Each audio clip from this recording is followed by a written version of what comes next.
ഒരാണായി ജനിച്ചു, ശരീരം ആണിൻ്റെതായ ബയോളജിക്കലി ആണിൻ്റെതാണ്, പക്ഷെ പെണ്ണാണെന്ന് തോന്നുന്നു.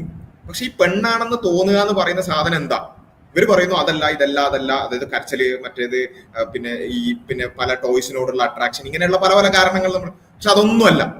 അപ്പൊ പിന്നെ എന്തായിട്ടായി തോന്നുന്നത്? അതായത് ആണായി ജനിച്ച എനിക്ക് പെണ്ണായി തോന്നുന്നു പറയുമ്പോൾ എന്തായിട്ട് തോന്നുന്നതാണ്, അത് ഇവർക്ക് ഉത്തരമില്ല. പിന്നെ രണ്ടാമത്തെ ഒരു കാര്യം, ഏറ്റവും പ്രധാനപ്പെട്ടത്, ഈ തോന്നൽ എന്ന് പറയുന്ന ഒരു സബ്ജക്റ്റീവ് ഫീലിംഗ് ആണ്. അതായത് എനിക്ക് പെണ്ണായി തോന്നുന്നു, ഈ പെണ്ണായി തോന്നുക എന്ന് പറയുന്നത് ഒരു സബ്ജക്റ്റീവ് ഫീലിംഗ് ആണ്. അതൊരിക്കലും മറ്റൊരാൾക്ക് എന്ത് ചെയ്യാൻ പറ്റൂല, പറഞ്ഞു കൊടുക്കാൻ പറ്റൂല. പിന്നെ എനിക്ക് എങ്ങനെ മനസ്സിലായി പെണ്ണായിട്ടാണ് തോന്നുന്നത്? ഫോർ എക്സാമ്പിൾ, ഞാൻ ജീവിതത്തിൽ ഇതുവരേക്കും ആപ്പിൾ കഴിച്ചിട്ടില്ല, ആപ്പിളിന്റെ ടേസ്റ്റ് എന്താണെന്ന് മനസ്സിലാക്കിയിട്ടില്ല.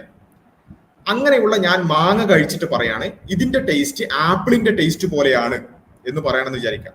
അപ്പൊ ഇത് ആപ്പിളിന്റെ ടേസ്റ്റ് പോലെയാണെന്ന് പറയണമെങ്കിൽ ആദ്യം ആപ്പിളിന്റെ ടേസ്റ്റ് എന്താണെന്ന് എനിക്ക് അറിയണ്ടേ?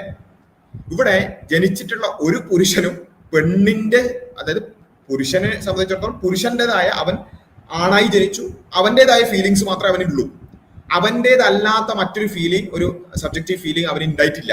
പിന്നെ എങ്ങനെയാണ് എന്റെ ചിന്ത എന്ന് പറയുന്നത് വേറൊരു ചിന്തയാണെന്ന് അവരെ പറയാൻ പറ്റുക? ഇത് പറഞ്ഞു വരുമ്പോൾ കുറച്ച് കോംപ്ലക്സ് ആണ്. പക്ഷെ അതായത് മറ്റൊരു സബ്ജക്റ്റീവ് ഫീലിംഗ് ഒരിക്കലും എന്ത് ചെയ്യാൻ പറ്റൂല, നമുക്കറിയാൻ പറ്റൂല. എന്റേതല്ലാത്ത ഒരു തോന്നൽ എനിക്ക് ഉണ്ടാവില്ല. പിന്നെ എങ്ങനെയാണ് എന്റെ തോന്നൽ വേറൊരു ജെൻഡറിന്റേതാണെന്ന് എനിക്ക് മനസ്സിലാവുക? നമുക്കൊരു ഉദാഹരണം ലൈവായിട്ട് എനിക്കിപ്പോ തോന്നുന്നത് ഞാൻ സ്ത്രീ ആയിട്ടാണെന്നാണ്. ഞാൻ എങ്ങനെയാണ് നിങ്ങൾക്കത് പ്രദർശിപ്പിച്ച് തരേണ്ടത്? എങ്ങനെ നിങ്ങൾക്ക് മനസ്സിലാക്കി തരേണ്ടത് ഒന്ന് പറയുന്നത്? അതെ, അപ്പൊ അതിലൊരു പക്ഷെ ചിലപ്പോ ചില ആൾക്കാർ ഭയങ്കര ഇത്ര പുരോഗമിച്ചിട്ടില്ലാത്ത ആൾക്കാർ വിചാരിക്കും ഓക്കെ, പിന്നെ ഷംജാസിന് പെണ്ണായി തോന്നുന്നുണ്ടെങ്കിൽ ഷംജാസിന് പിന്നെ ഈ പാവകളോടാണോ താല്പര്യം, അല്ലെങ്കിൽ പിന്നെ ഈ പിങ്ക് കളറിനോടാണോ ഇഷ്ടം, അല്ലെങ്കിൽ മേക്കപ്പ് ഇടാൻ ഇഷ്ടപ്പെടുന്നുണ്ടോ? ഇങ്ങനെയുള്ള പല കാരണങ്ങളായിരിക്കും ഷംജാസിന് ഇഷ്ടം. അങ്ങനെയാണെങ്കിൽ ഷംജാസിന് പെണ്ണായി തോന്നുന്നു പറയാം. പക്ഷെ ഇവിടെ ഇതാ ഒരു വളരെ കൃത്യമായിട്ട് പറഞ്ഞിരിക്കുന്നു, അതൊന്നും എന്തല്ല, അതൊക്കെ സമൂഹം ഏൽപ്പിച്ച കുറെ സാധനങ്ങളാണ്. ഷംജാസിന് ലിപ്സ്റ്റിക് ഇടാൻ തോന്നുന്നുണ്ട്, അത് സമൂഹം ഏൽപ്പിച്ച കുറച്ച് ചിന്തകളാണ്. ഷംജാസിന് പിന്നെ ചുരിദാർ ഇടാൻ തോന്നുന്നുണ്ട്, വസ്ത്രം, അതൊരു സമൂഹം ഏൽപ്പിച്ച കുറച്ച് കാര്യങ്ങളാണ്. ഇനി പിങ്കിനോട് ഇഷ്ടമാണ്, അത് സമൂഹം ഏൽപ്പിച്ചതാണ്. അതൊന്നും എന്തല്ല പെണ്ണുമായി ഷംജാസ് പറഞ്ഞോളൂ.